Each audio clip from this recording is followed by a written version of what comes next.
angekuwa Gucci. Shai kusikia biti kama hii, kama angepewa Mbosso apite na nyimbo yake moja hapo.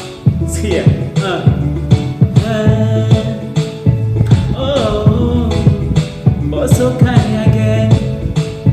Oh no. Si ulisema ibaniani mbaya na uwepo wako kwangu sadawa. Haya, mapenzi likashona